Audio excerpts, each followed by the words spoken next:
Attention!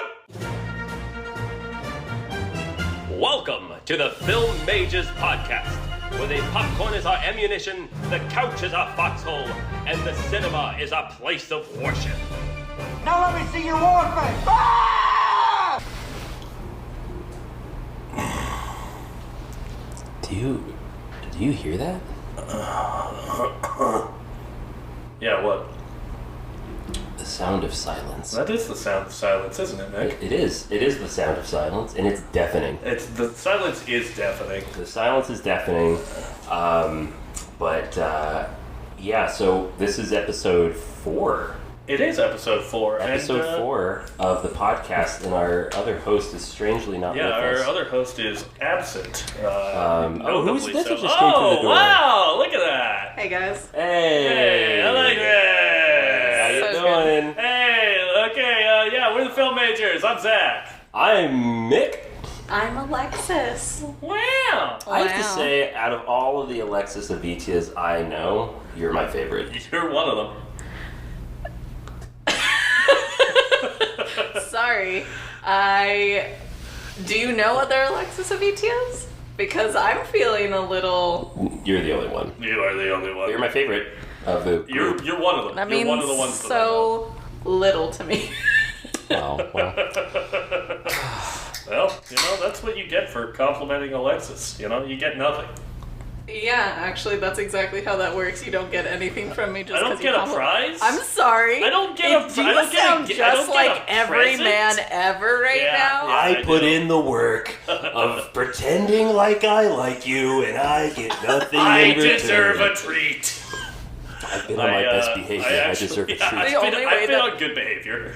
Yeah, actually, you have. Me and Mick are constantly on not so great behavior. Yeah, no, I've been on good behavior and I deserve a treat. And you know what? Technically, I did get a treat because Alexis did buy me body wash today. So Yeah, And that thank we want you God nice, for that. scrub-a-dub, Yeah. squeaky no, clean. I've been The toothpaste was working for a bit. Now it's just my eyes sting I from the feel like- mintiness. what do you mean? What do you mean your eyes sting? How close are you getting to my body? I mean, Answer at night, the question. What? I prefer to leave that one in silence just so the audience goes, well, what's that going to do? What's going to happen with that? I don't- Maybe they'll return to that in a different episode. I don't want to return to that ever. It's and our ongoing arc. Why is Mick so close? That really is the ongoing arc in this apartment. It's why is Mick so physically close to me? Move away. Yeah, I'm really happy that today I'm seated at the opposite side of the table from Mick, as physically far from him as I can be. You feel that? What do I No, wait, feel? no, you're too. I can't touch your foot. No, from you here. can't touch my feet. But guys, I have a question for you. Yeah. Yeah? What's going on? What is going on? Oh my I will not God. be beaten Got today. it. I will not be defeated today. I'm on it. I'm ready. I'm feeling awake. I'm feeling You're limber. jazzed, you're yeah. lubed up. I feel like I ready say to that I'm go. feeling limber a lot on this podcast. Oh. I feel like I've said that in like 2 of the 3 episodes. Yeah, you're we've feeling released. limber? Yeah. I'm feeling lumbar. I literally never see you stretching. I don't know how limber you could be. I You did sounded yoga like the Kermit other the week. Frog towards the end of that. I I always love it when you get a spit bubble in your throat and suddenly you start you sound like this. Yeah, no, it's by Jordan Hey, that's Peterson. Alexis Avita, everybody. I cannot believe that the young men of America are so broken. It makes me so sad. Who's this? It's Jordan Peterson. Jordan Peterson. Who's Jordan Peterson? Oh, you guys are living in a better world. I'm not going No, to it tell sounds. I know the you. name. He's a far right dude. He's a Oh. former then I should know Canadian. him. He's a former. Yeah, Shut no. up. Are you friends? Are you in a group chat? I'm a member of some groups. I should know his Yeah, name. no. It's where Alexis's film blog is. He's on the dark web. He's on the subreddits. That's What is frightening. that sound that I'm hearing? Is that Enrique's alarm? That was Alexis burping. Oh, well, yeah, I heard that. So sorry. It's definitely Enrique's alarm. Okay, well, I have something that I could get into in what's going on. Just a brief little casting announcement. Ooh. Did you get the part?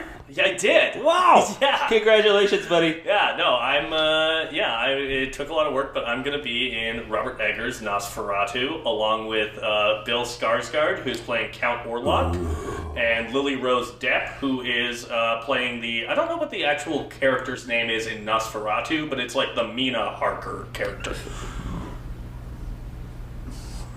Do we want to touch that at all? Alexis, please. God. For the love of God. It smells so bad in here. Stinky. All I've had is a fucking smoothie and a LaCroix. Well, There shouldn't you shouldn't be any building up fighting the it out, carbonation. Maybe. No, Alexis, you showed me that last night that Nosferatu is in fact moving forward with Robert Eggers, which I have not said this on the podcast before. I might have when we talked about Lighthouse, but Robert Eggers is probably the director, up and coming director right now, who I'm the most excited for his trajectory and his growth as an artist. And I was strangely not excited about him doing Nosferatu because the original is so good, and I just kind of was wondering why go back to that. But I will say, after this casting announcement, now I'm in. Yeah. Now I'm in. Now that Bill Skarsgård is attached, I don't know. This could be nothing other than great. Right? Yeah, Bill Skarsgård is really a pretty solid staple of modern horror at this point, between the It movies and Barbarian. What's his brother's name in The Northman? Alexander Skarsgård. Alexander Skarsgård. So he's gonna work with all the Skarsgårds. Yeah, no, he's collecting them. Skarsgård. Yeah, he just loves playing with those Skarsgård boys. I've watched interviews with Alexander, and I know he said his name like correctly like multiple times, but I always forget. Well, you know what's not helpful? Skarsgård? It's like Skarsgård. Skarsgård. Okay, but you know what's... okay, all right. Is it Skarsgård or Skarsgård? It's Skarsgård. Is it Skarsgård? Anyways, I love Bill.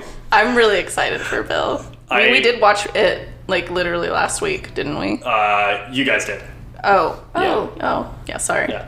I was For at not the beach. including me. Oh, because you have love in your life. I do have love in my life. We keep bringing it up. That's It's right. And it You feels keep awesome. bringing it up, and I didn't bring it up that time. The emptiness in my heart just grows ever stronger every time. But the emptiness in your stomach, really, it could increase because you just keep on fucking burping on this episode. Yeah. Mick just keeps feeding me. Yeah, that's true. Okay, first of all, I It's did not Mick's send you fault anything for this morning. enabling you. I did not give you the smoothie. I did not give you that LaCroix.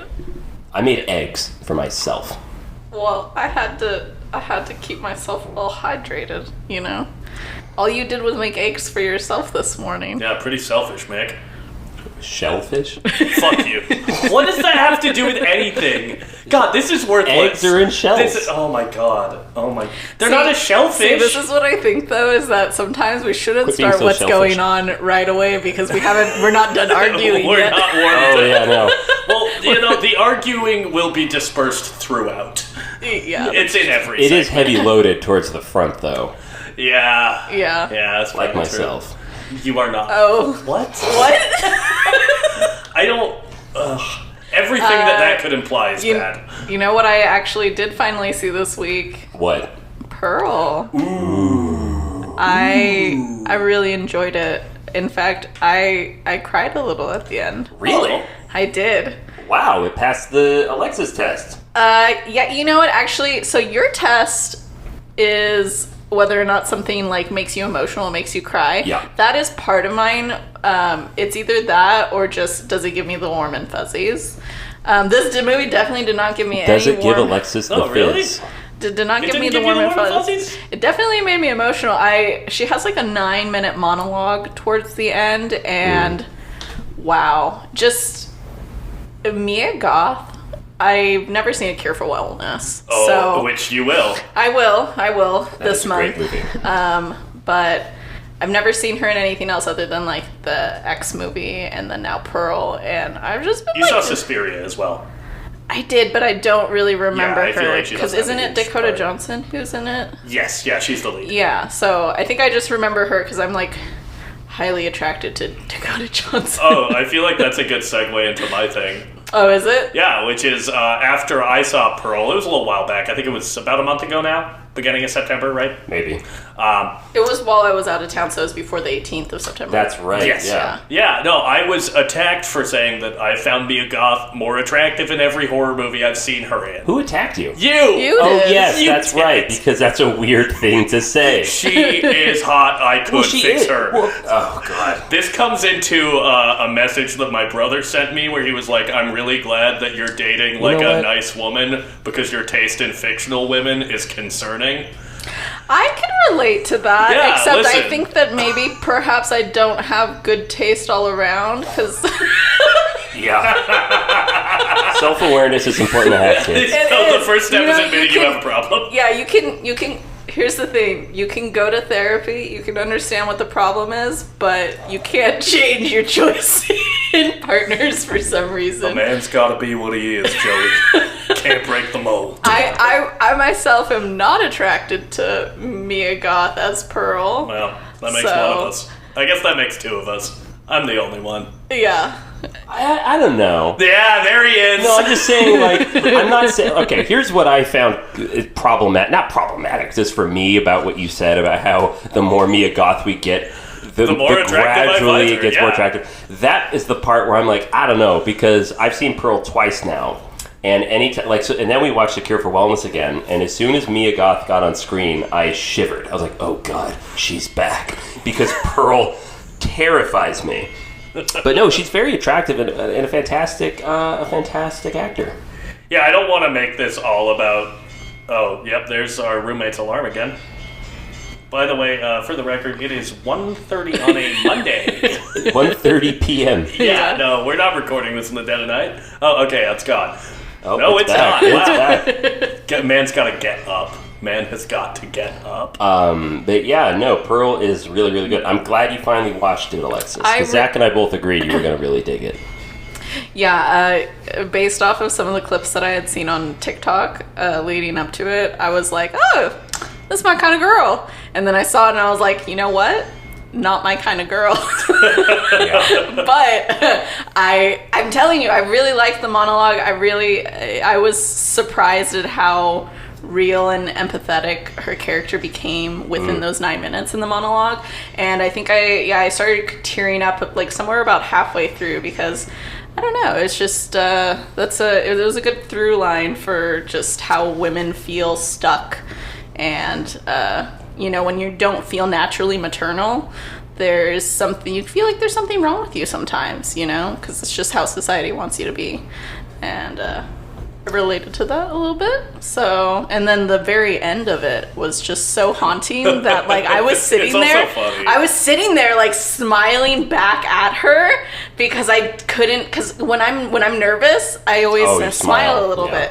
And because I don't know, I felt like I was facing someone, and it was so unnerving that like all I could do was like smile and kind of like nervously giggle because it was almost a little comical.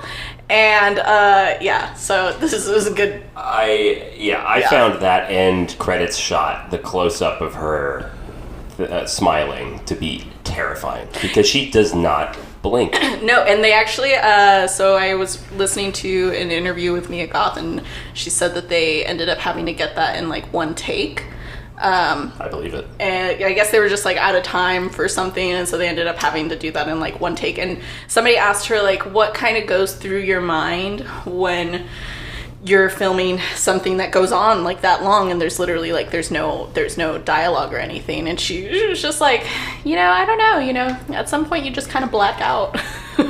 Wow. And I don't know. I had seen that I had seen that clip before I had seen the movie. So when I was watching that, I was like, oh, I believe that. Yeah, absolutely. Just getting lost in the sauce there. Have we talked about Pearl already on a previous episode? We talked about it on our Lost episode. Yeah. Last episode. Oh, okay, great, cool. Because Yeah. there's something I want to bring up about Pearl, which is the director Ty West said that they had to approach Mia Goth's longer scenes, I should say, in that movie, like big stunts normally in another movie, because they needed to make sure that everything in regards to the tech rehearsal, everything was completely tight, because they were going to roll really long takes. Nothing could screw up her performance, so everyone was kind of on eggshells a little bit in that long monologue scene that she has with her sister-in-law. Yeah. And then at the end, and I think that's kind of cool that the environment on set was, okay, everybody focus up, tighten up, we have got to capture this stunt, which really is just an actor being mesmerizing, which must have been maybe terrifying for Mia Goth, or maybe that was really nice for her. I don't know, but I think that's really cool that was the way they approached that. Also, we have to shout out that she not only stars in the movie, but also was a co-writer with Ty West, which I think is really neat. Yeah, if you had told me years ago that A24, this new exciting studio, was going to be going into the franchise business, I wouldn't have believed it. I would have dreaded it. But now that it's here with X, Pearl, and soon to be Maxine, I'm so happy. I mean, it makes sense that their first franchise is a horror slasher genre. Well, I think it's kind of fun because I think A24 has a reputation for being quote unquote elevated horror, which is a term that I fucking hate. But I think that like the X franchise, it's it has stuff going on thematically, talking about aging and what that means particularly for women, and not realizing your dreams. Like, first and foremost, it's a slasher franchise, and it delivers as a slasher franchise. So I don't know, I think that it's nice that A24's franchise really is bare bones. It's a super fun horror franchise. I really appreciate the fact that Mia Goth is a writer on Pearl. I think, not that men can't write good female characters, but I think that it's helpful from like an acting standpoint to kind of flesh out, like, because she's already started she already has these characters kind of in the bag for X, right? And then all you're doing is building like background and like backstory for Pearl, so it makes so much sense to include the actress who's playing the older version in like kind of fleshing that out. I don't know, I really liked it. Can I ask you a question, Alexis? Sure. How do you feel about X now that you've seen Pearl? In what way? Does it change it for you? Does it improve it? Does it detract? Do you appreciate X more? 'Cause that's how I feel.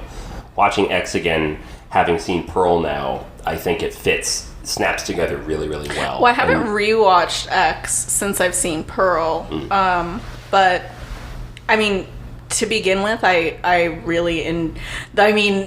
obviously I was creeped out by Pearl in X, but no matter what, I always appreciated the fact that they were talking about like how it feels to age kind of like as a woman, and my parents are of a certain age, like they're 40 years older than me, so like they've already gotten to this part where it's like they've expressed like things that they kind of wish that they have done in their life, and that's definitely like how I live my life, is like not wanting to It's FOMO. It's not FOMO. It's a little bit a horror franchise about FOMO. It's the fear of missing out on your dreams.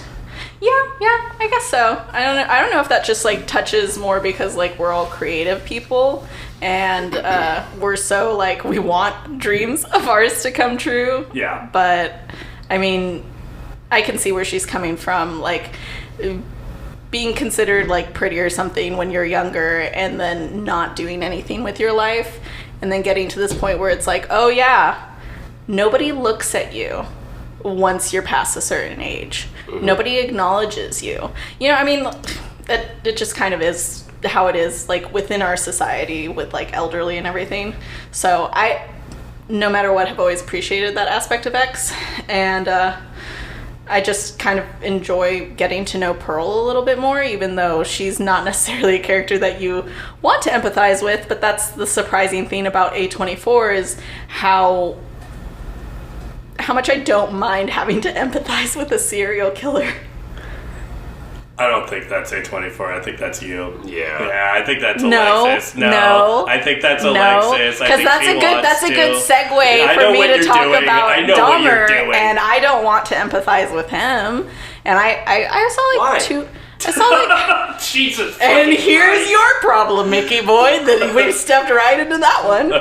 God. Dahmer did nothing wrong. Do not say that. You can't say that, Mick. Oh my God, you cannot say that. Oh my God. You haven't even watched the series. That's even more unnerving for you to say that when you haven't even watched the series. I am very familiar with Dahmer. I've seen many What films. do you mean by that? What the fuck do you mean by that? I know. It's not funny. Oh my God. It's not funny. This Why are all you has laughing? to get cut. Is there anything else going on? No, yes, that was my segue. Oh, into Dahmer. I'm sorry, I wanted to get out of And that. the great thing is, a clear segue into Dahmer was my question of why are we still telling these stories over and over again? My thing was just that, like, you know, for film and stuff, I've always loved film because it's kind of like, for me, good shit is exploring what it means to be human and what it is to have humanity and have feelings and to experience life. That's what I've always really loved about movies and analyzing them and such, right? Whereas when you have content about serial killers, it's more of like this preoccupation with the macabre, this preoccupation with the inhumane aspects. It's kind of like it's a puzzle that nobody can quite figure out, and therefore we're just constantly trying to move pieces around to understand it.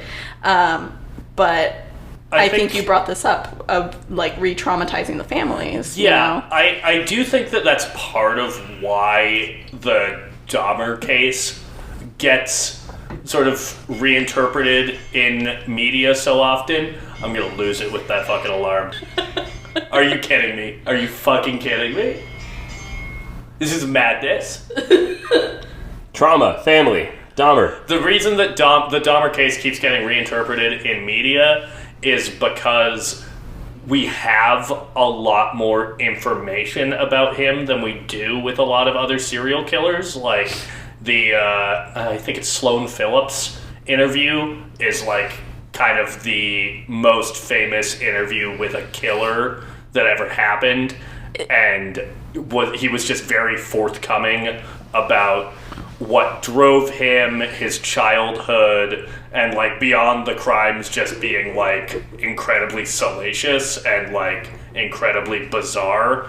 I think there's a desire to understand what makes someone so removed from their humanity, because, like, yeah, that's why we tell stories, that's why we invest in characters, that's why we feel empathy for our protagonists. So I think that, like, there's a natural fascination with trying to get to that empathy, trying to understand where a protagonist like that comes from when they're so removed from the things that we understand make us human. So, like, I don't necessarily think that we needed another Dahmer series, but, like, I get why people are interested in it. I mean, I've always gotten why people are interested, but I'm trying to understand the merit of making him a protagonist.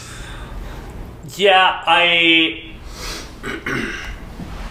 think there probably is a way to tell that story from a different perspective, but... Yeah, I like serial killer films and documentaries and miniseries and all that stuff, and I definitely enjoy them the most from the perspective of the detectives. I appreciate, because as an audience member, I am trying to get to the bottom of this mystery as well. So I, personally, if you're going to approach a serial killer story, just for me, I always like seeing it from the perspective of the people that it affects rather than the person themselves. You can almost never tell those stories in a realistic way from the perspective of the detectives, especially Dahmer, because they're not fucking doing anything. Well, that's what's interesting, though, right? I mean, that's, to me, the way the police screw up these investigations so often is part of the allure of it. It's like, not only, why are these people the way they are, but how the hell did we screw up catching them for so long? Like, yeah, that but serial I mean, killer like, in it's England. been like 20, 30 years that people have been speculating and wondering about this. I get that there's like this fascination with it, but I mean, so you how saying many we times... should be done? I'm just saying, like, how many times do we see these stories and all we know about the victims is just that they fucking died horrifically and that they were part of a marginalized group, and that's the reason why nobody picked up on their deaths for so long, you know? And I don't know, it just feels disrespectful. Interesting. I do. I think that, I don't know, like, it just does. It just does, because, you know, you see them and you see, like, this person who's clearly terrified, and you maybe know their first name in the show, and that's all that you really get to know about them. Yeah. Well, so far that I've seen in the first two episodes. There is one very good episode in the series that's told from one of the victims' perspectives. Well, that's good. But not to segue out of this, but Yeah. I feel like we're talking about serial killer investigations, and I feel like that's a good transition to the other thing that's been going on, which is Zach's Halloween Spooktacular 2022.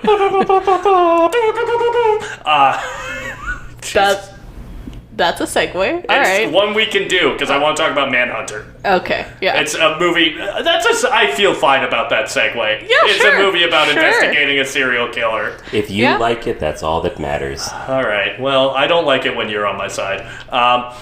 But yeah, no, we're so far we're recording on the 3rd, so we've watched 2 of the movies. One of which is James Wan's Dead Silence, and one of which is Manhunter, directed by Michael Mann. Oh. Michael Mann, he is one of the coolest directors. And what I mean by that is anytime you're watching a Michael Mann movie, they're just so cool. Got that The synth opening going. credits, the cinematography is crisp. I had never seen Manhunter before. This is the first. No, not first. The Hannibal Lecter movies that I've seen are Silence of the Lambs, and then the sequel to that. Forget the name of it, with Julianne Hannibal. Moore. Hannibal, thank you. But those are the only 2 movies I've seen. I've seen the TV show Hannibal, which I really recommend if you haven't seen it. But yeah, this was the first adaptation of the books that I hadn't seen yet with Michael Mann. I really liked it. I thought it was really good. It was fun. I still prefer Anthony Hopkins' portrayal of Hannibal. But Brian Cox is good. Brian Cox is good. I liked what he did with his mouth, just like kind of leaving it open the whole time, and it was like the eyes just kind of like bulging out. Pretty creepy. That was Brian Cox. Yes. Can I just say, Brian Cox, if you're listening to this, please stop. I know you're probably being paid well, but stop doing those McDonald's commercials. I hate Brian Cox leaning into the microphone and going, ba-da-ba-ba-ba. I haven't seen those, and I want to so bad. Horrible. I've not seen that. Oh, I hate Brian Cox whispering in your ear. Ba-da-ba-ba-ba. I Fuck hate off. it when you whisper in my ear more. So please stop. Yeah, but I don't know. Do we have any thoughts? Dead Silence, Manhunter, anything we want to say? Or I feel like we can, just say that the list is going to continue going. October 3rd, this will be out after that. But we're watching Hereditary tonight, so yeah, Speaking of movies that have come out around October 3rd, this is an excellent segue so that I can just say that I watched this movie called Do Revenge, which is with Maya Hawke and Camila Mendes, I think. Nailed it. Yeah. Camila Mendes is from Riverside and Maya Hawke is from Stranger Things. You mean Riverdale? Riverdale. Yeah. I thought She was born in Riverside, but she's in the show Riverdale. Riverside. I've clearly been in LA 1 year too long now. I had a really good time. I think it's like probably one of the better teen movies that has come out recently, and the costume design was really fun on it. So that's all I have to say about it. Great. Nice. I have one thing I'd like to say on what's going on. What is going on? Well, I realize that there is, in fact, something going on. Something is afoot this year in 2022. We have talked about in episode 1 that the year 2019 was a gift from the cinema gods, if I may be so bold. There were so many fantastic Change pictures. the voice. It sounds Change the so- voice. So Change many the voice. fantastic Change the fucking pictures. voice. You Do guys something sound different. like the worst kind of film, bro. So many And he is. fantastic. This year came from the gods. My God. Quentin Wrighton Directino came straight down from Hollywood Hills, and he bestowed upon us a gift. He did. So this year, I realized that a storm is a brewing. The waves of cinema are going to crash upon our shores for the rest of the year, and I cannot wait. Here's what I mean. 2022, I think, has the potential to be 2019 again. Have you looked at the movies that are coming out? So we have had so far X, Pearl, Bodies, Bodies, Bodies, Elvis, Top Gun Maverick, 3,000 Years of Longing, Nope, Barbarian, The Northman, Scream 5. Now, I'm probably missing a couple in there that are pretty good, but this is what has yet to come out for the rest of the year. Babylon, directed by Damien Chazelle. Amsterdam, directed by David O. Russell. Avatar 2, directed by James Cameron. Bones and All, directed by Luca Guadagnino. Thank you. The Fabelmans, directed by Steven Spielberg. The Whale, directed by Darren Aronofsky. Glass Onion, the sequel to Knives Out by Rian Johnson. The Banshees of Inisherin, Martin McDonagh's newest movie. Blonde, the new Andrew Dominic film that just came out. Did it just come out? It did just come out. Okay, great. And then we have The Pale Blue Eyes coming out soon, which is with Christian Bale, directed by Scott Cooper. Empire of Light, DP'd by Roger Deakins, directed by Sam Mendes. Pinocchio's is coming out, the Guillermo del Toro version. We're going to have Decision to Leave, Park Chan-wook's newest movie, a horror film. White Noise, Noah Baumbach's newest movie, which is a horror film starring Adam Driver. The Menu, directed by Mark Malloy. And See How They Run, directed by Tom George. Hold on. No, it got too hot in the apartment again. Yeah. Adam Driver came up. No. I'm just really curious. Noah Baumbach is doing a horror film movie. called White Noise. White Noise is a horror movie? Yeah, it's listed on IMDb as being horror. Oh, I think it's like interesting. horror comedy or something like that. Wow. Maybe they're getting it wrong, but I just know that... I'm pretty sure in that movie, Adam Driver is playing a professor of Hitler studies.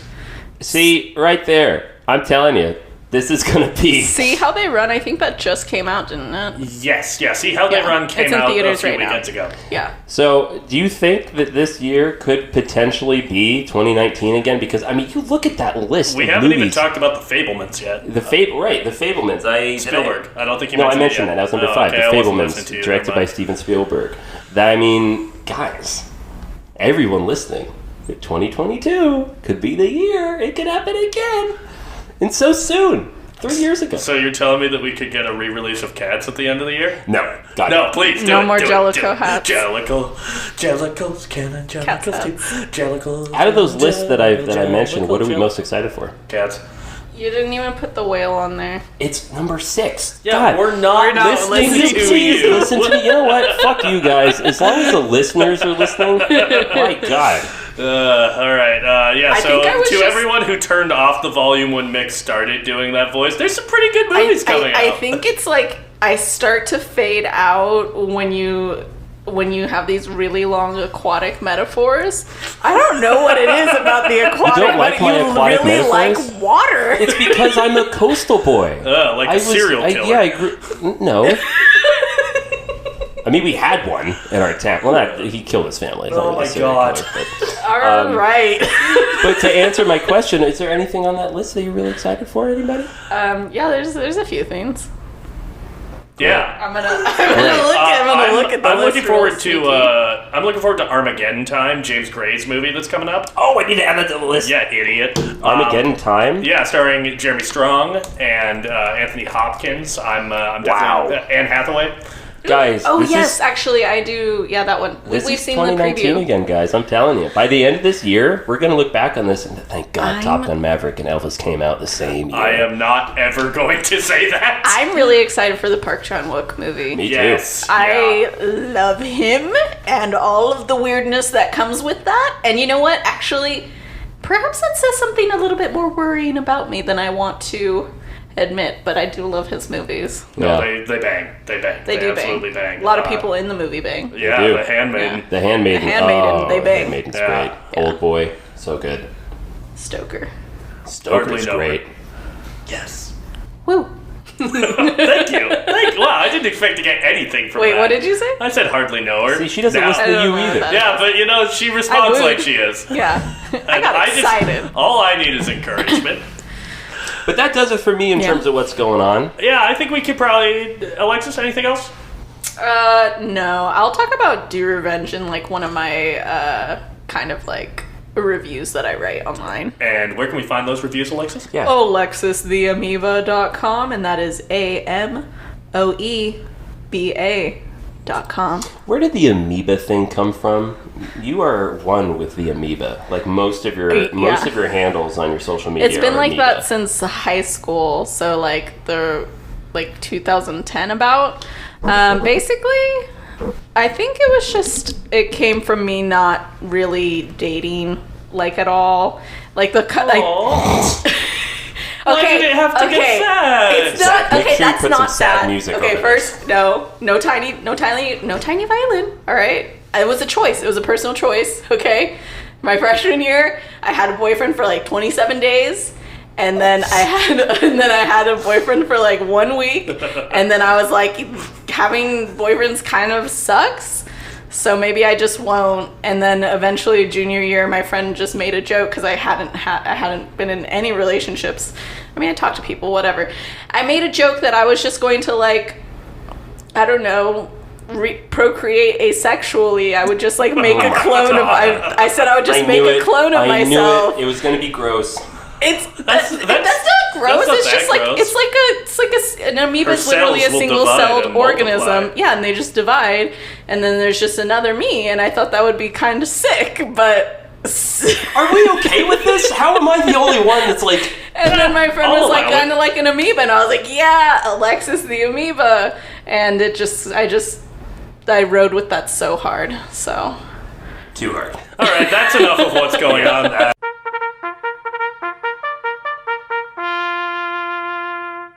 Let's get out of this. Let's get into our big topic. Asked. I did. Yeah. My mistake, everybody. Well, I'm for the record, I'm fine with it. I think you should multiply as many times as you want to, Alexis.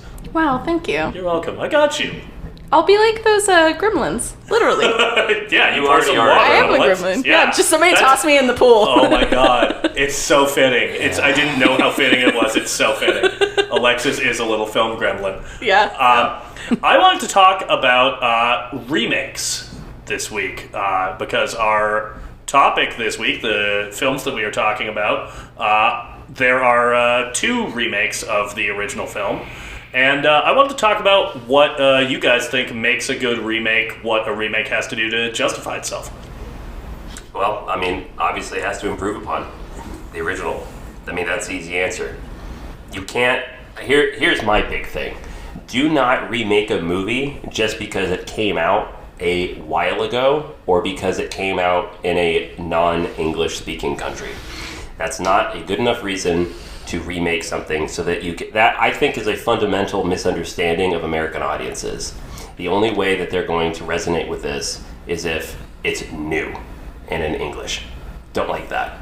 Yeah, I think that a lot of the time the best remakes, or the principle behind why you should remake a movie is if there's a good concept that wasn't executed to its fullest extent. I think about from time to time, like, if I were to remake a movie, what would I remake? And I think one that would be a big one for me would be Maniac Cop, which I unfortunately think is someone's beating me to the punch. But I think that that's a movie with a lot of potential. It's got a really interesting concept, but the execution is a little messy. Or, in like 20, 30 years, someone wants to remake Don't Worry, Darling, go for it.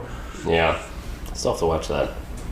Yeah. I think I have a slightly different view on remakes because I watch a lot of literary adaptations. So, like, even within the same week, I'll watch, like, the same literal story, but from, like, a different director or something. I think that's different, where you have a renowned literary work where different people take a crack at it. That's different.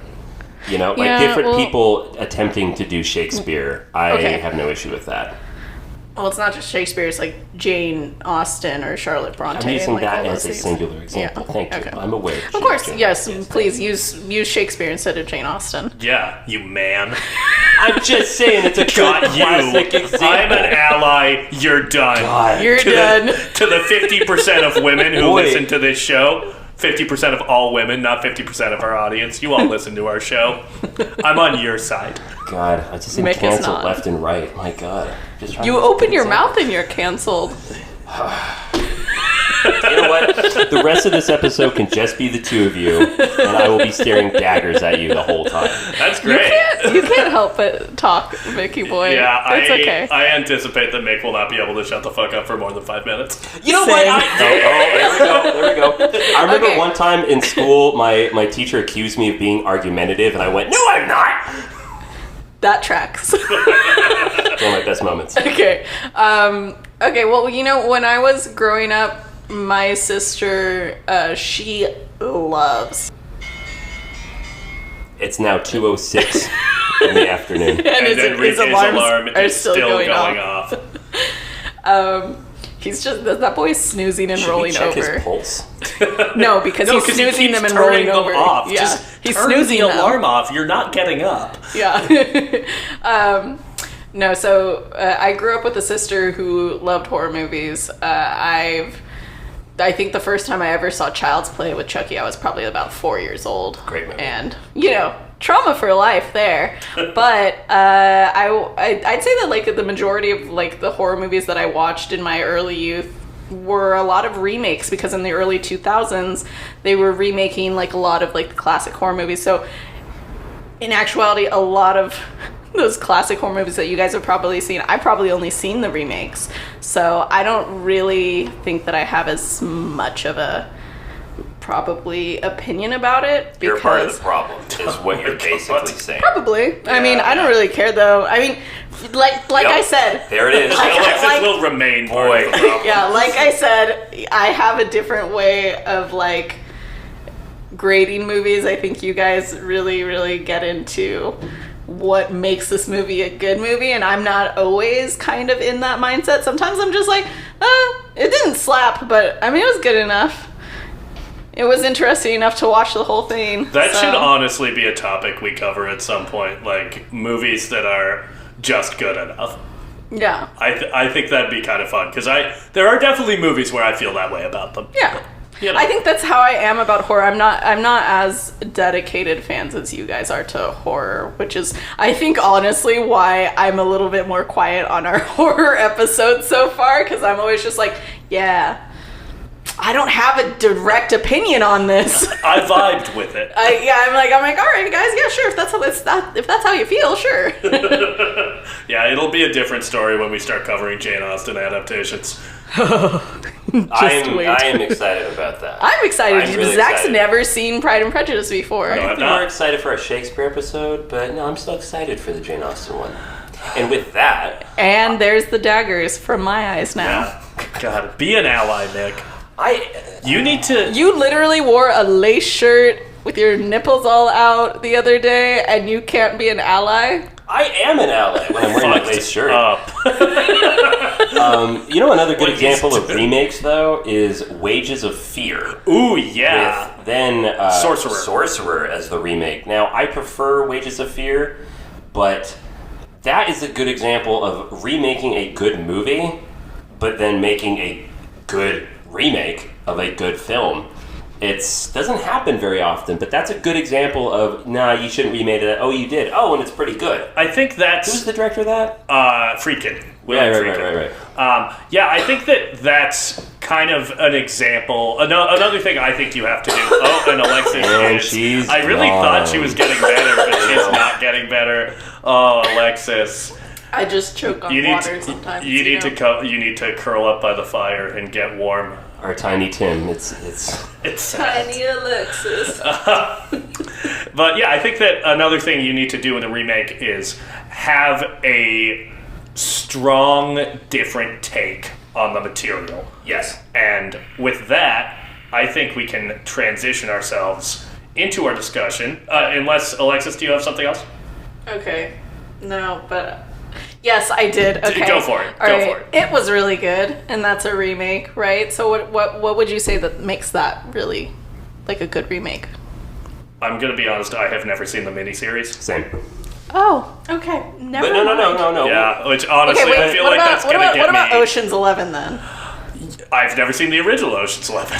Okay. What? Oh, I see what you're saying. Yes. Okay. Yeah, no, I haven't either. But do you understand where I'm coming from now? Where it's like you've seen something that you're like, is a remake, but you don't have anything to base it off of, so you're just like, oh, that was just good, and everybody kind of agrees that it's pretty decent. Yeah, we're not saying that remakes of good movies are inherently bad. Like, I think it's a place to start. Yeah. And you should probably try to avoid remaking a movie that's already very good. But I think if you are remaking something that's very good, you have to have a strong, different take on the material. I mean, that's what, to bring it back to Pearl really quickly, that's what Scorsese said he enjoys about Ty West so much with these pictures, that he's always searching for a filmmaker with something to say.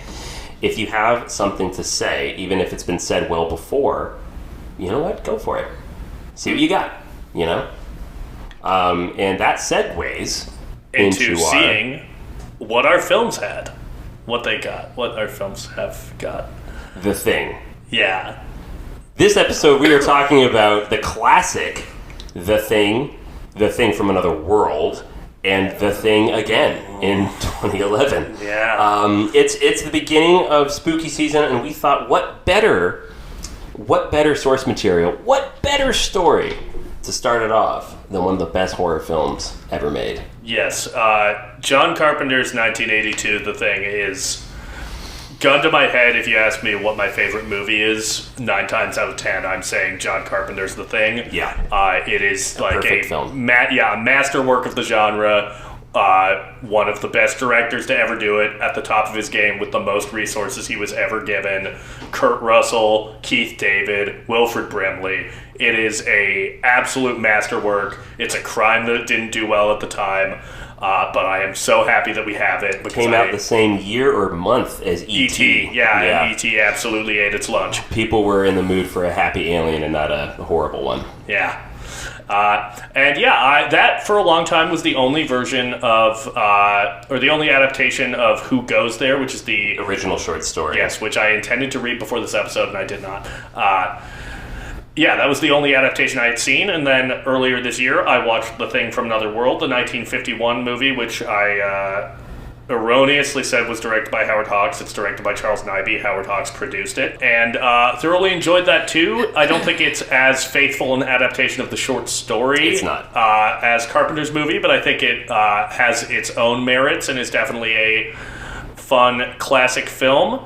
And then I watched the 2011 movie last night, and I think it fucking sucks. And I hate it, and it shouldn't have been made, and I'm mad about it. You know, it's interesting how you were introduced to The Thing with John Carpenter's movie. I was introduced to The Thing with The Thing from Another World from 1951. This movie was played in my household since I can remember.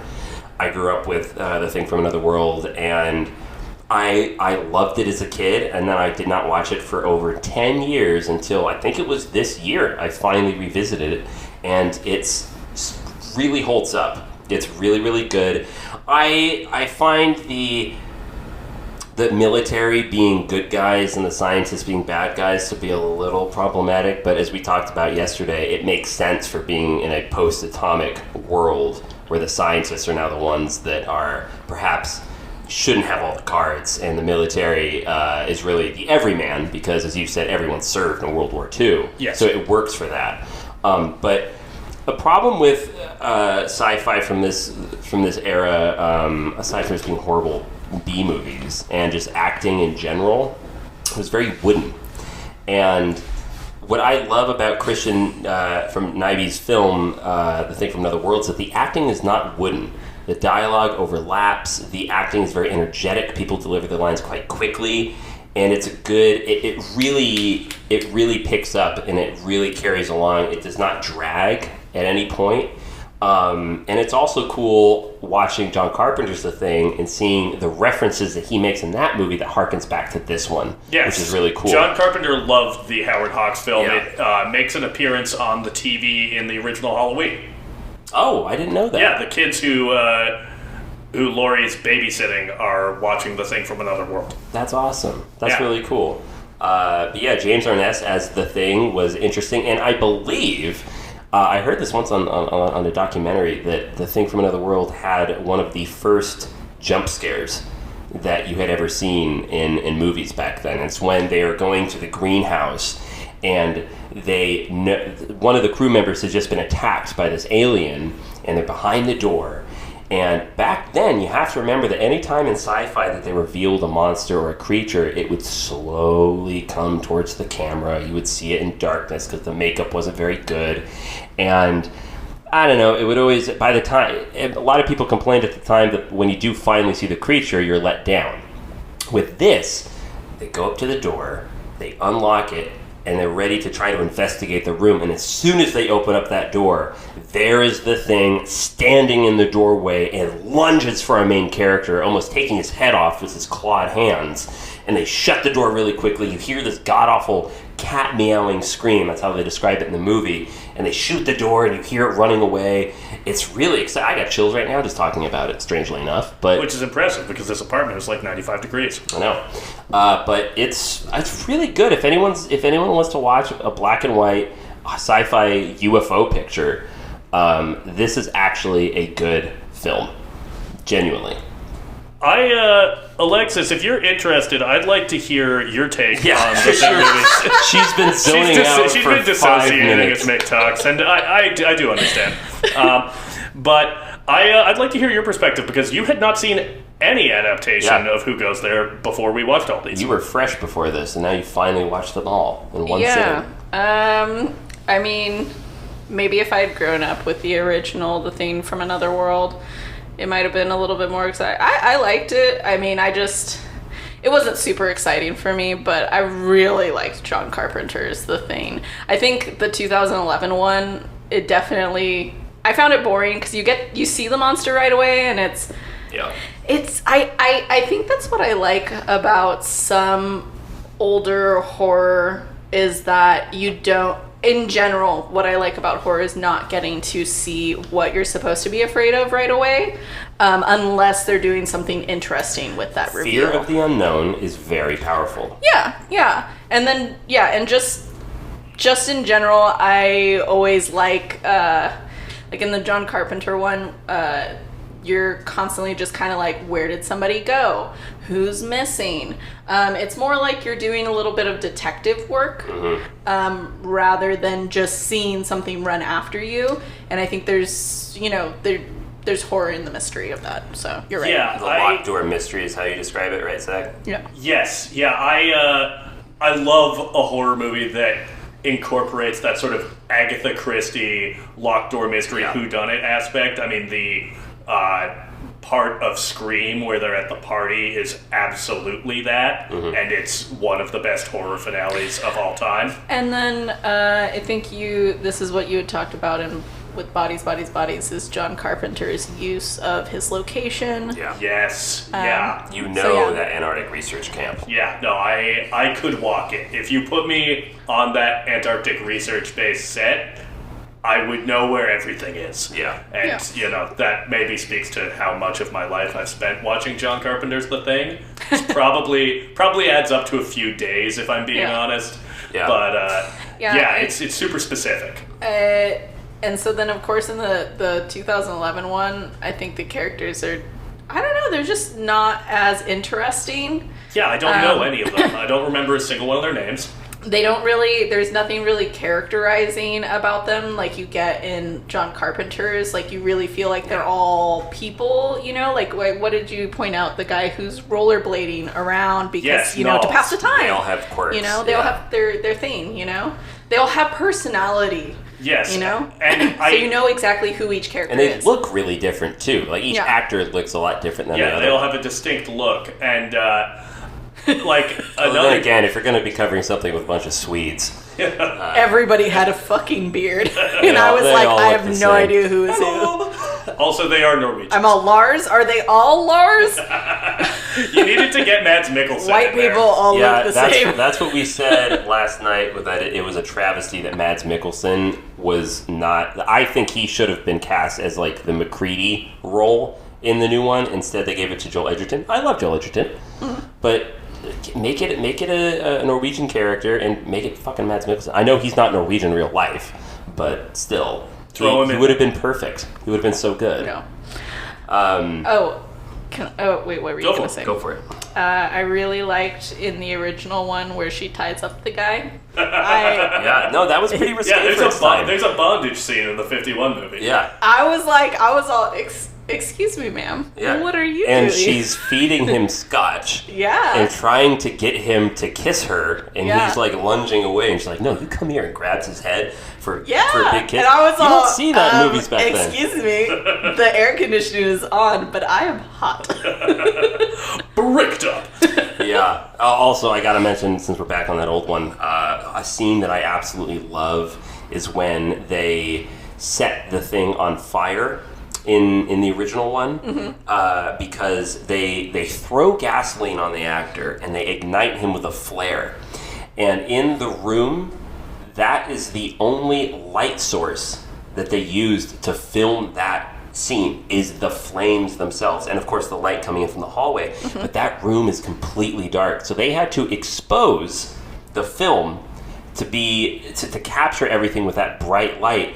And I can't really think of another movie where they light an entire interior scene at night using nothing but flame. And again, these are real flames. This is the old days where they just do that for the actors. It's nuts. This is a perfect segue into something that I want to talk about, which is how well the first two movies use fire and how fucking disappointing the fire is in the 2011 film. Yeah. Because it's mostly computer generated, and like, I wrote something down in the moment where there's a moment where one of the characters in the 2011 movie is trying to set the thing on fire, and his flamethrower is malfunctioning, just like in the blood test scene in the Carpenter movie where McCready's trying to fire his flamethrower and it's just sparking and sparking, and he's panicking. And in the 2011 movie, the character goes, "There's something wrong with it," and I think it's so emblematic of that entire 2011 movie. It's louder, it's dumber, it's more obvious. They need to spell everything out for you, and they need to beat you over the head with the horror moments. Yeah, they really resort to the whole "there's a monster chasing me" way too quickly and way too often, where it's like horror action. You know what I mean? Like when they're in the supply room and that woman turns, apparently her character's name was Juliet, when she starts to turn into the thing, and she's, climbing on the shelves and the walls, and it's all out in the open, it's all really well lit, it's all CGI, there's things crashing, it's shaky cam, it's just not... I was checked out for that movie. Yeah. Same. And as you mentioned, Zach, like Carpenter, during a lot of the creature effects in the 82 one, when we're seeing a creature, the camera is locked off. It's on a tripod, and it might tilt, it might pan, but the camera is right there, and you have to sit there and watch it. Yes. As opposed to what they did in the 2011 thing, which is just they resorted to convention of the era of the mid 2000s. It does not work. I think another thing that works really well in John Carpenter, is this 72? 82. Okay. I think what works really well in John Carpenter's version is that you're constantly, like, you don't... Like, in the 2011 one, they kind of determine pretty early on if there is no inorganic material on you. Mm-hmm. Like metal. That it rips through your... Oh, sorry, we're talking about the 2011 one. See, I barely remember. Yeah, so it's like, if you have, like, metal cavities, which, most people don't anymore. Or, you have, like, some sort of, like, a splint or something, like, in your arm, like one guy has. That's, like, kind of how they were checking. But in the 82 version... there's all these, like, kind of, like, tiny little micro clues that something might not be right. Like, you have, like, the torn up shirt for McCready, and just, like, little things left around where it's very much like you don't know whether any of those people are it until you kind of get to the end and he's testing the blood. Yes, and that's something that I think the 2011 movie misses, and it's something that I think audiences, or at the very least I, like to watch, and it's smart characters figuring things out. Yeah. There's a trial and error process in figuring out who the thing is in the Carpenter movie. Originally, they planned to use the blood serum test, and eventually that doesn't have to work, and it takes some time, and eventually after the scene where Norris's head melts off of his body, which is a fucking all-timer scene, one of the best scenes in any movie, I love it so much, McCready resorts to, the blood test where he's touching the blood with the hot needle. And I think that, getting to see our characters make a plan, have the plan go wrong, and come up with a different plan, it endears us to them, and it puts us in their shoes. And I think that's something that you need in a movie like that. It's definitely more suspenseful, and I think that probably goes back to the Agatha Christie, like, part of all of it, is that it's all just a mystery. And it doesn't feel like that way in the 2011 one. It just feels like an action kind of, like, horror, and it's not even really that horrifying. Like, I think because they show the creature so often, it kind of loses its power in being horrifying. Yeah. Especially, it's just like, once you see it, you're just like, okay, well, I guess so. And I think it would have worked a lot better had they kept the original special effects. Because this is the real tragedy of this movie. If you don't know this, the 2011 thing had a extensive creature effects department, and all of the creatures you see in the final film were all done practically. And there is behind-the-scenes footage of them practicing the puppeteering, and it looks horrifying.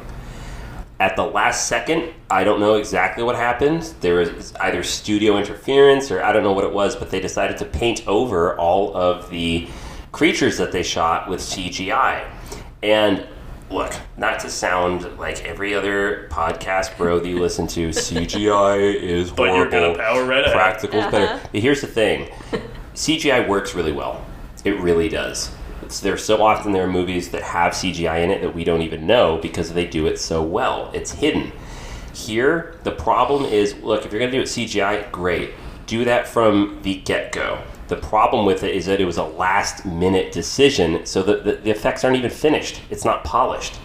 And it's just really frustrating. So I don't want to bash CGI. I want to bash when you bring CGI in as a safety net when you don't believe in the film that you have. This makes me think about a story from the set of The Mandalorian about Werner Herzog doing his first scene with the Baby Yoda puppet. And he's got the puppet in his arm, he does the scenes, and then someone takes the puppet out of his hands, and Jon Favreau is like, all right, so now we're gonna shoot another one. And Werner Herzog is like, why? And he's like, well, we just want to have one in case we, want to go CGI with the Baby Yoda character. And Werner Herzog looks at Jon Favreau and goes, cowards. And they never removed the puppet from another shot. I love that so much. That's what this was. It was cowardice. Yeah, it was cowardice. And if they had just stuck to their guns, if they had kept the original makeup effect, then my final few notes on this movie would not have remained, which were fake ass thing, I'm done with this. Bad movie, bad you.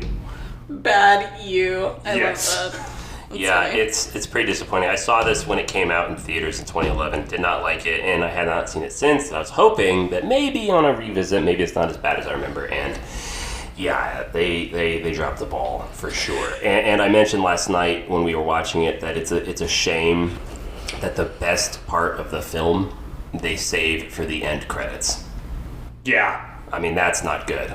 I mean, it's the one part of the movie where it's like, oh, this actually kind of looks like this looks like a prequel. It looks exactly like the 82 one. When you see our character get into the helicopter and the dog runs off, and then it takes you right into how the 82 one starts. That's the best part of the movie. There's literally no 82 hair in this movie at all. Yes. There we go. Where's the hair? Where's the hair? Where's the luscious locks? I said this on our episode that is now no longer existent, our Elvis one, but it's so important for me that period hair is correct. It is a huge pet peeve of mine that when you have something that takes place in a different era, and people have modern haircuts, I hate it. Or just a lazy attempt at period hair. They did not do period hair well in this. Everyone looks like they have hair from 2010. They did. Yes. Show me some luscious mullets. I want to run my fingies through them. I do love me a good long-haired mullet. Yeah. How are you feeling about that Kurt Russell? Right? Oh, it was glorious. Luscious locks. So I saw him and I was like, this is exactly what I think that maybe like Kris Kringle looked like in his 30s. Which is why I thought it would be really cool if you did a spin-off where the Thing is discovered by Santa Claus, played by Kurt Russell. Yeah. And the Thing slowly starts to assimilate all of the elves and reindeer. It could be really good. You It could be a really good way to get intimate with Santa's workshop, just like... What? Not intimate. How do you mean like, intimate? Like looking at it and like how you say, oh my god, I'm yelling. I just want to get intimate with Santa's Ladies and workshop. gentlemen, we got her. I actually read fan fiction over Christmas about Jesus this Christ. group of demons who all tag team this one woman. It's fantastic, and they end up visiting. They end up visiting Santa Claus, and he's actually this evil guy with a bunch of sex slaves. Oh, what's the name of that? Oh, it was so good. I think you may have sent me a screenshot of that or something. Yeah, I did. Winter's something. Zach feels like his soul is leaving his body. Really graphic, but I really recommend it. I should look that up. We were doing so good. I feel like we were really dialed in on the movies. We were having a real discussion, digging into it, having people fun. Listen to us. They don't come just for the movies. They come for other reasons too. Yeah, they better not come just for the movies because I come for all kinds of reasons. Oh God, please don't ever isolate that audio. I come for all kinds of reasons. Mick Munya. Oh, man. Oh God. Yeah, no, if you come for the movies, I'm really sorry because I don't think we got to the thing until like the 40-minute mark of this. There was a lot going on.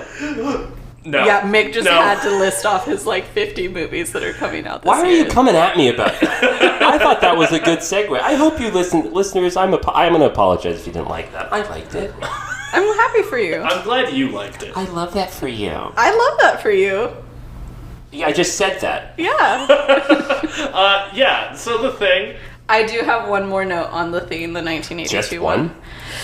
Well, considering I took 2 notes. Let's get to the other. Yeah, what's the other note? 3. So, the first one was from the 51 version, and it was, ahaha, very American. Oops, we may have blown up too much.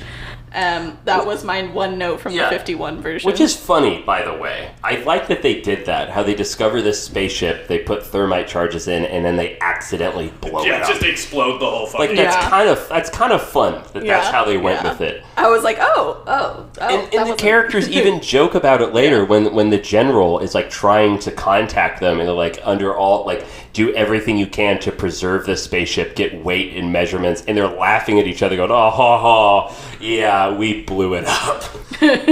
America. Okay, and then 1982, my one note in my notes. Oh, so did you take one note per film? I took no notes from the 2011 one. That's So there's fair. 2 notes for that. Okay. Yeah, I was 2 like... notes, 3 movies we love. What's the other one? My note for the theme was the POV shots were great towards the end. I really liked that. I would like to talk about John Carpenter's use of his camera in his movies because I think that, and shout out to Dean Cundy, his cinematographer, he is very clearly inspired by westerns. He loves a big wide landscape shot and really intimate close-ups of his characters, and literally there are several sequences in the thing that are staged shootouts, like standoffs. You get those cowboy hip shots, particularly in the moment where Clark has the knife behind him before McCready blows him away. So I think that's all really gorgeous. But I also think, circling back to the POV shots, that his commitment to being fairly still and minimal with his camera movements, and only really he's not a flashy oneer guy broadly. He is a guy who will move the camera to reveal information, and that's about it. So when you get to the third act of the movie and you have 3 of our characters out at the supply shack where they had Blair, and you have Childs in the compound, and you get these just mysterious POV shots traveling through the Antarctic base, you're wondering, who is this? You're just trying to guess what's going on. Yeah. What's going on? What's going on? Yeah. What's going on? That was on purpose. You got me. I saw. You got me, though. Yeah, the POV shot, and we're referring specifically to when shit's really hit the fan. There's a few guys left, and the camera is slowly pushing through the camp inside. And we know that we are seeing this from the perspective of the thing. At least I know that now. Like watching it again and again. Maybe the first time you watch it, you're not aware. But that slow pushing, that slow tension building is what is so great, and why this film is a masterclass in paranoia. Absolute paranoia. You cannot trust anybody. Like, that's the thing, is that the creature itself is so bombastic and terrifying, but what really gets under your skin is how frantic and panicked the characters are left, where they feel uncomfortable standing next to each other in a room. Nobody trusts anyone, and they're all very tired. That's the real terror of the thing. Yeah, that is this podcast. That is our podcast. Nobody trusts anyone. We're all very tired. Yeah. Chances are one or more of them, if film majors being affected, 75%. You know, in regards to the POV shot, it definitely reminds me of the shots that you see in, like, Halloween. So I think that is, like, where you he's established his language for shots for his films, and so I think that, like, going into the thing, you know that it's the thing. Yeah. Because you already have established that that's kind of like the villain's master shot at some point in a John Carpenter movie. Yes. Yeah. I also want to give a shout out to, I still think, the best acting from a dog of all time. Yes. I'm serious. No, my friend Seamus wrote a review of the thing on his Letterboxd, and I think the whole review was, how is this dog so good at acting? How does it know how to act like something pretending to be a dog? Yeah, it's insane. When you that's the thing, when you're watching it for the first time, the dog makes you question what's going on. Why do they keep cutting back to this dog? Why is the dog so still? Why is the dog watching things? What's going on? It's gotta be my something favorite going on. part of this movie was just looking at it, seeing things happen, looking at you guys, and then you guys all looking at me like, are you catching this? And I'm like, yes, I'm catching this. I don't know what's going on. I don't know what I'm catching. But yeah, it's so great. And then when you rewatch it, you know what. Oh, I knew there was something wrong. But like, I'm just saying, like, on a rewatch, seeing it, slowly walk through the halls and then walk in, you see the shadow of that person that kind of turns around and the dog goes in. Yeah. When they're bringing in the burnt remains of the other thing from the Norwegian camp, you see the dog looking at it, and you are projecting upon this creature exactly what you think, which is, oh, they found the other part of me. There's more of me now. And it's just so exciting. Yeah. I'd like to shout out Jed, the Pacific Northwestern animal actor who played the dog in the thing. I found his name, and Jed, you were the best boy, and you did a fantastic job. Incredible. Rest in peace. Which was a, not just like a husky, like that was a part wolf. Yes, wolf dog. That was a wolf dog. I love part wolf So the dogs. the actor who played Clark, like they specifically had that actor hang out with that dog for a long time, and Clark said, "Oh, he was such a wonderful little animal." But every now and then, the dog would look at you, and the guy who played Clark would say, "Oh, yeah, that still has wolf in it," because it would look at you like, "Oh, you look tasty." Have you guys seen Balto? No, and we're not segueing to that. We don't have to segue into it, but since you are my best friend, at some point you will watch Balto with me. And it is a perfect movie because it is only 90 minutes long. It is the perfect children's length movie. I would like to note that Alexis said, "You are my best friend," and looked at Mick. So I'm feeling a little lonely on this side of the table. Don't worry, Zach. You have love in your life. You'll never be lonely. That's right. Well, I'm lonely right now. The chasm grows ever wider on this table. Will we never bring this divided nation together? Why do you have that reaction to the word Because it reminds me chasm? of what we talked about with Stranger Things. Oh, yeah. Right before we recorded this episode, I walked out of my bathroom and I came into my kitchen, and Alexis was just sort of cackling, and Mick was staring into the middle distance with just like a look of shell shock that you only see in veterans. So I'm really curious what was said. Wow. It is nothing I can say on this podcast. Another really cool thing about the production. is Okay, worried. all right. Go ahead, Mick. Okay, I'm trying to save this. Another really fascinating thing I think about the production of the 1982 The Thing is the Norwegian camp that they go to that's completely burned out. Oh yes, I know this. Actually is the Americans' Antarctic camp that they blew up at the end of the film. Then they go back and shoot those portions of the movie where they use that same burnt out set of the American Antarctic Research Center and they play it off as the Norwegian one, which is a great scheduling and production for them. That's like, what are we going to build this whole set and then burn it? No, we will just shoot that part at the end of production after we blow up our set, and then it can double as two different places. You got to be real confident you don't need any reshoots at that point. Yeah. It's so cool that they shot on location. They built the Antarctic Research Center in rural Alaska, I think, and they built it during the summer where there was no snow, and that way they would come back in the winter and it was completely blanketed, and it looks so good. It looks cold. Now, this is something I want to talk about on the podcast, which is interesting. John Carpenter has said he purposely cast no women in this film and tried to have, this is true, not that many women crew members because they were all going to be isolated for a long time, and he wanted, as he described it, he didn't want to have anyone like doing dick measuring or showing off. He wanted to have just this be a group of men in the wilderness and to try to capture that. Now, how do you respond to that? My question is, do you guys only do that when there's women around? I thought that was just something that men normally did when there's too many of you guys around. I know. I bet it was like 5 times worse. Yeah. No. Yeah, you're not buying that. You're not buying that there was no dick measuring going on That's the a big nor for That's me. a big nor. Nor? I've always found that interesting that was a conscious choice of men only. This is a men's club. Just guys being dudes. Yeah. I bet you the script supervisor was still probably a woman. Yeah. Probably. And I mean, Deborah Hill would have been there.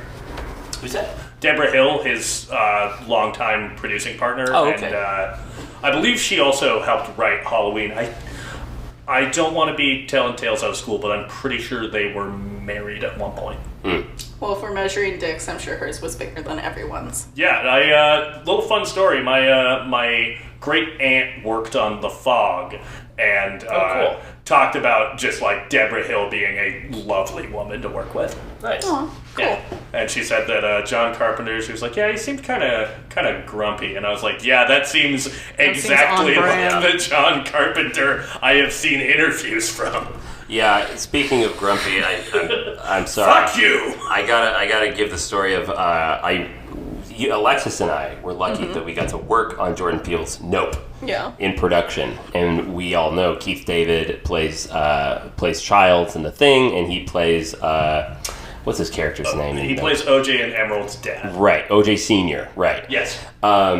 So I grew up with John Carpenter's The Thing when I was a little older, and I had seen it so many times, and it is my favorite horror movie of all time. So getting to meet Keith David was a big moment for me, and I remember going to his trailer to get him COVID tested, and he stood up, and this guy is so tall. I remember looking up at this man, and Keith David, God bless him, is one of the grumpiest actors I've ever met. I can tell you, listeners, that the characters he plays is who he is as a man. Hell yeah. Because there's this clear, great moment. This is not said in a pejorative way. Yeah, Keith no. David never changed. Yeah, no, exactly. I love it. I absolutely love it. I loved how cranky he was. The scene in Nope where he, after the key, enters his skull through his eye, and he has this eye makeup, which looked really great. Keith David, he sat down in a chair and he leaned back, and Jordan Peele comes over and he goes, "Okay, so Keith, this is what we're going to do. We're going to put you in the hospital bed. We're going to do a wide coverage first. Then we're going to go to the 2-shot with you and Daniel, and then we're just going to finish with one final setup where the camera's just going to be over you, looking down. Yeah, that's our plan. Is that cool?" And Keith David just kind of leans back and he goes, "It's not how I would shoot it." And then Jordan Peele just kind of giggles awkwardly, go, ha, ha, ha, okay, all right, and then he walks away, and then they do the scene.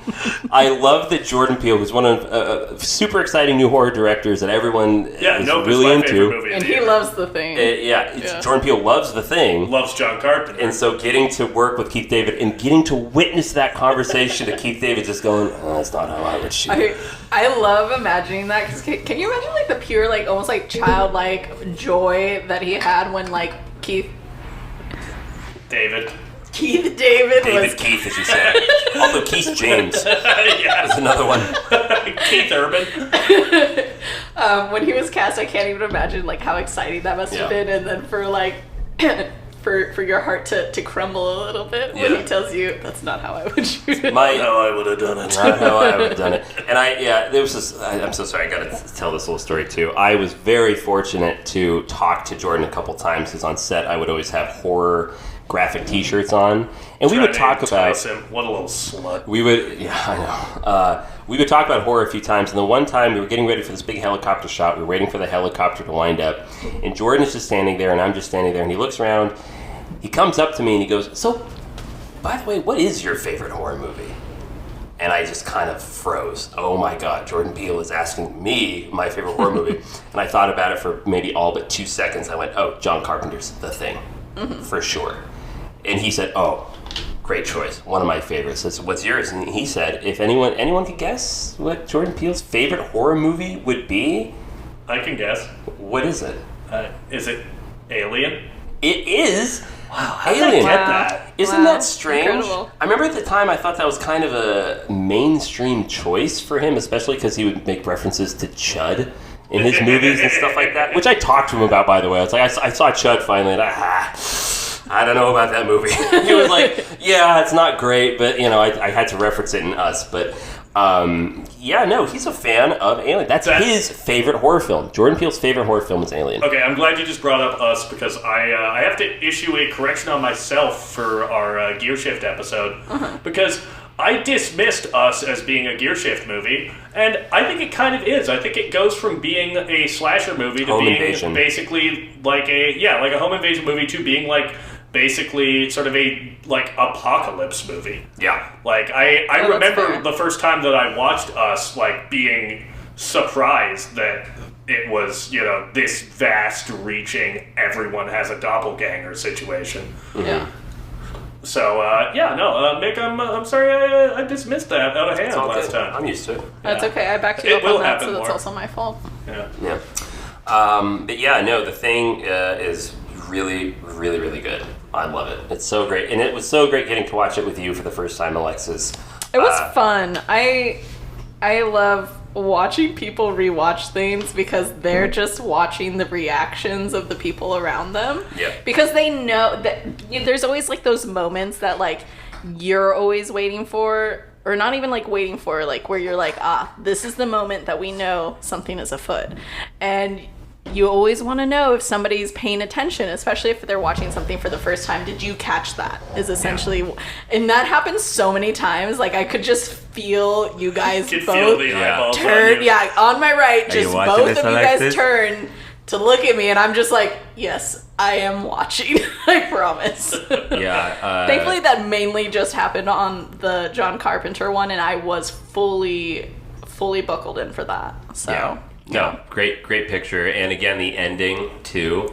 Because it's always...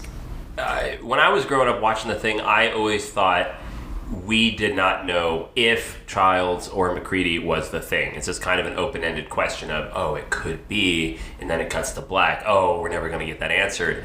But there's a theory going around that Zach and I both subscribe to. Yes. Which is, at the very end, McCready is sitting there after having set fire to the camp with dynamite and Molotov cocktails, and he has a bottle with him.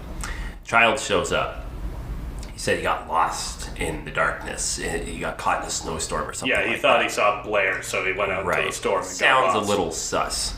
He sits down. What are we going to do? I don't know. Why don't we just wait here and see what happens? Hands Childs a bottle. Childs drinks it. Bum, bum, bum, and Max the music smirks. kicks in, and you just see exactly McCready does that little bit of a smile, and then it fades to black.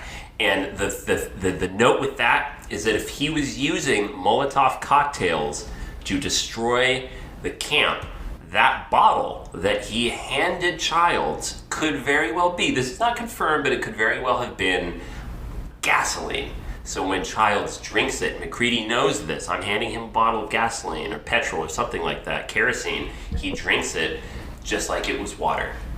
And that's why he smiles, because he knows, yep, I'm just gonna sit here with the thing. And who knows? Does he torch him? Do they both freeze to death? Yeah. We don't know. And that's another thing. I forget what director was it that said that a good horror movie ends with dread. It ends with the audience thinking, oh man, this isn't over. This isn't concluded. And in that is the real horror of it. That our heroes very well never triumphed. Yeah. Yeah, I love what a pessimistic filmmaker John Carpenter is. Really, like, even his most fun movie, Big Trouble in Little China, ends with a little twist of the knife telling you that, no, things aren't all right. There's still something out here. Yeah. And, yeah, I mean, yeah, his Mouth Twitter of Madness, his Twitter Prince of handle Darkness. is Horror Master, and it's a title that's been earned. Which, by the way, if you are into synth tracks and horror soundtracks, you should really listen to John Carpenter's composed The Lost Themes. I think he has 3 albums of just original music that he scored that could fit to any great horror slasher film, and it's a fantastic listen if anyone is into that kind of music. I have a side note. Please. For all of the movies, except for I guess the very last one, is that why the dogs? Oh, the last one also kills a dog. I reiterate, why the dogs? That was, I think, my main takeaway throughout like the movies was just terrifying. like, guys, Yeah. the dogs? No, come on, all of them. Yeah. Every single Dogs time. die in all of the movies. Yeah, so Quite horrifically. there is literally a website, I don't remember what it is, but where you can look Like, up does the dog die? does the dog die or something Is there like an that. animal death kind of Yeah, thing? and first of all, Does not there pass. was no content warning here for me. You guys know I love dogs, and yeah, that was upsetting Yeah. because not only did it happen once, not twice, but 3 times. Yeah. And I was not really emotionally prepared. But to be fair, by the time I got to the second movie, I was like, all right, that's it, guys. You gotta put them down in a humane way, and then you gotta burn them immediately. And they did not get on that. And I was like, okay, guys, I don't know. Yeah, I think we have to assume that all of the dogs got torched. Oh, We I just think didn't so, see yeah, it. but like at the point where like they figured out that like the thing had been in there with the dogs and that it was imitating them and they had like put them down, I was like, you gotta go back for the dogs, you gotta torch them, and then Blair had already like fucking Chopped them into bits. axe murdered them, and I was like, okay, cool, maybe we could have done that better way. A humane way. We They put were- them down humanely. They were sedated, I think, so, Yeah. yeah. Anything else? I think I have some more stuff. I'm just trying to gather my thoughts. Of course. Yeah, no, get through... Mick always has So the something. most subtle fuck you I've gotten yet. Yeah, fuck you too. Yeah, no, I mean, I have, dozens of notes on this movie. I think one update from the original film to the Carpenter film that I really enjoy is that the flying saucer has been in the ice for 100,000 years. I think it really taps into that, like, at the Mountains of Madness, Lovecraftian sort of horror where it's unknowable and it's been here forever. How lucky we got that it crash landed in Antarctica instead of South America. Yeah. That would have been it. It would have been populated. The whole planet would have been populated by the thing by that point. You're right. In the 1951, the thing from Another World, they document the impact of the craft, and that's why the military is called up there to try to investigate this meteor or spacecraft of some kind. It is kind of cool that it's been buried in the ice for so long, which brings another really, really frustrating, maddening detail that they missed in the 2011 The Thing. In the 1951, when they find the spacecraft, they have all of the characters look at the shape in the ice, and they try to stand around each other to try to figure out the shape of this spacecraft. And before they know it, they realize they're all standing in a circle because it's a flying saucer. Now, Carpenter, as we know, was a fan of the original, so he tried to play to that, especially with the thermite charges they plant in the original movie. They find VHS tapes at the Norwegian camp of them finding this spacecraft, getting into that circle, and then planting thermite charges. Even Norris says, oh look, they're planting thermite charges. A nice little nod, right? You would think that because that is canon, that they show that in Carpenter's The Thing, that the 2011 The Thing, which is a prequel, would have had that same thing happen. It does not happen. Yeah, they find the ship in a cave. They find it in a cave, and they never plant thermite. The ice breaks because the ship tries to take off. I don't dig it. Like, why? Why? That would have been so easy to do that. It just doesn't... continuity, they screw it up. Yeah. It's so frustrating. It's why I am not really referring to the 2011 movie as a prequel. I'm calling it a remake. Because it is more or less beat for beat the same movie, and it, doesn't respect the continuity set up by the original film. So, I think that's another reason why when we get to boom, boom, boom, boom, the scenes leading up to the original movie at the end, it rings hollow for me. Yeah, it's cheap. Yeah. I don't like it. I don't dig it. And I don't dig the vibe it brings to a set. Mary Elizabeth Winstead, she was good. Yes, I feel like she's not... Both her and Joel Edgerton are not given enough to do. I like them both quite a bit. Yeah, it's a real missed opportunity. So if you are going to explore these films, possibly for the first time, I recommend The Thing from Another World and then The Thing. Yeah. You can skip the next one. If you're not as into movies as these two boys are, and I guess also me, just do the John Carpenter one. I'm saying this because my sister is probably going to listen to this, and I can tell you right fucking now, she's not going to watch a 1951 movie. She's going to be like, I'm sorry, but 10 minutes in, I was so bored. But I love that you love it. This is where I get it from. But the John Carpenter one, I will put my whole ass... I was about to say something I shouldn't say, but I'll put everything in. I'll put everything into that. I'll put my whole ass. I'll put my whole ass into that movie. Oh yeah. Yeah, sure. Yeah. All right. Well, we're at about an hour and a half now. Okay. So Rob Bottin did a fantastic job with the Enrique effects. I just have to name drop him. Great. Yes. Yeah. Rob Bottin, the makeup effects designer on the 1982 film. For exhaustion. Yeah, that was his first feature film he ever worked on. He was 22, I believe. 22 years old. It's amazing. And I work on film sets, and I meet a lot of makeup people, and some of them do creature effects, and they all of them, salute Rob Bottin's work on The Thing. It is the pinnacle. If you enjoy practical effects, creature features, this is the pinnacle. I think we can all agree that it doesn't get better than this. Yes. So, do we want to get into what we're talking about next time? Do we have an idea of what we'd like to discuss? I think you guys were gonna let me choose what movie we're gonna do next time. Yeah, we'll let you choose it. Yeah. It's gotta Good. be spooky though. Great, and we'll let you guys know at some other point. It can be a real guessing game now. No, we gotta do it at the end of the episode. Yeah, This gets worked out now. It's worked out now. No. This is why I've been kind of quiet the last part. I've been looking at. She's like, what am I gonna say? I know I'm up soon. I don't know. Because normally when we come in before an episode, we're discussing what we're going to talk about next time already. So I don't know. Our first episode, we worked it out during the episode. Yeah, I think we can do it again. I think we can do it. I believe in us. Alexis I believe in just you. shot me a look that I